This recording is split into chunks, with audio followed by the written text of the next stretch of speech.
শালা, এই তাজমহলের মালিক আমি, এই নটবরলাল। ইতিহাসে সবচেয়ে বড় যে চিটিংবাজ, তার আসল নাম ছিল হচ্ছে মিথিলেশ কুমার শ্রীবাস্তব। মিথিলেশ জন্মেছিল 1912 সালে বিহারের একটা ছোট্ট গ্রামে। ছোট থেকেই কিন্তু মিথিলেশ একটা ভদ্র পরিবারে বড় হয়েছিল এবং মিথিলেশ পরবর্তীকালে ল কলেজে ভর্তি হয়েছিল লয়ার হবে বলে। কিন্তু এই নটবরলালের মাথায় ছিল অন্য প্ল্যান। ছোট থেকে নটবরলাল চাইতো যে সে অত্যাধিক পরিমাণে বড়লোক হয়ে যাবে এবং বড়লোক হওয়ার জন্য কোনো সৎ উপায় নয়, সে অসৎ উপায় অবলম্বন করবে। তো নটবরলালের লাইফে ফার্স্ট স্ক্যাম কি জানো তোমরা? চলো এই ছোট্ট ভিডিওটা দেখে নাও। এই চেক স্ক্যাম করা আমার ফার্স্ট চিটিংবাজি। হ্যাঁ বন্ধুরা, এই চেক জালিয়াতি করে কিন্তু নটবরলাল তার এই চিটিংবাজ জীবনে পা রেখেছিল। এই নটবরলাল ছিল অত্যন্ত একটা ধুরন্ধর মাথার লোক। তবে তোমরা এমন কি জানো, এই নটবরলালের বাবা নটবরলালকে কলেজে ভর্তি করিয়েছিল যাতে নটবরলাল পরবর্তীকালে লয়ার হতে পারে। কিন্তু নটবরলালের মাথায় এইসব লয়ার ফয়ার হওয়ার ইচ্ছা ছিল না। নটবরলাল ছোট থেকেই চেয়েছিল যে সে এক ভারতবর্ষের সব থেকে বড় জালিয়াত হবে এবং সেই দিকেই সে পা বাড়িয়েছিল। নটবরলাল এই চেক জালিয়াতির পর তাজমহল বিক্রির ষড়যন্ত্র করে এবং যাতে সে সফল হয়েছিল। নটবরলাল নিজেকে এএসআই অর্থাৎ আর্কিওলজিক্যাল সার্ভে অফ ইন্ডিয়ার কর্মচারী হিসাবে পরিচয় দিত বড় বড় ফরেনারদের কাছে।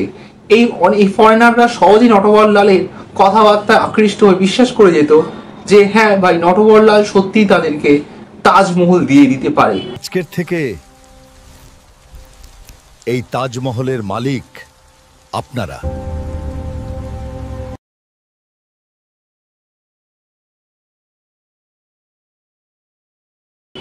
এই বিশাল স্ক্যাম নটবরলাল একাই করেছিল। নটবরলালের তেমন কোনো সহযোগী ছিল না। তাই নটবরলাল তাজমহল একবার নয়, দুবার নয়, তিনবার বিভিন্ন ফরেনারদের কাছে বিক্রি করেছিল। শুধু তাজমহল নয়, এই নটবরলাল দিল্লির লালকেল্লা, রাষ্ট্রপতি ভবন, রাজভবন, এমনকি দিল্লির পার্লামেন্ট হাউসও কিন্তু সফলভাবে বিক্রি করে টাকা তুলতে সক্ষম হয়েছিল।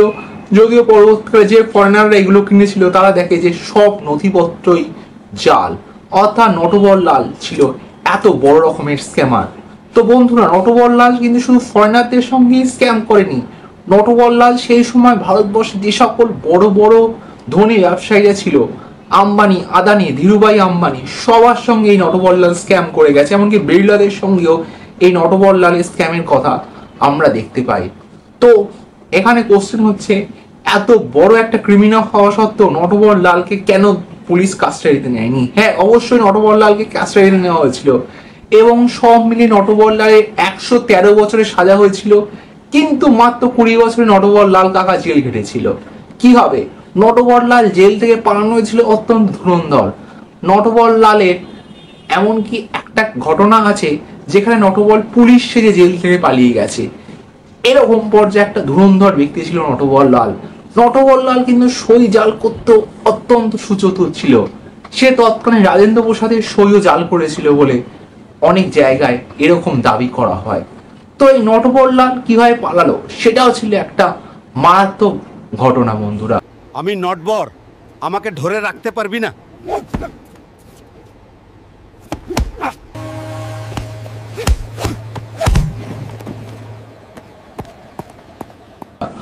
1986 সালে নটবরলালকে যখন দিল্লিতে অ্যারেস্ট করে স্টেশনে নিয়ে যাওয়া হচ্ছিল তার শরীর খারাপের জন্য কানপুর এইমসে, সেইখান থেকে কিন্তু দুটো পুলিশের চোখে ধুলো দিয়ে নটবরলাল একদম চিৎপাত হয়ে পালিয়ে যায়। আর পরবর্তীকালে নটবরলালকে কোনোদিন খুঁজে পাওয়া যায়নি। এরপরে একটা সময় নটবরলালের উকিল এসে বলে নটবরলাল নাকি 2009 সালে মারা গেছে, সেই 1986 সালে পালানোর পর থেকে।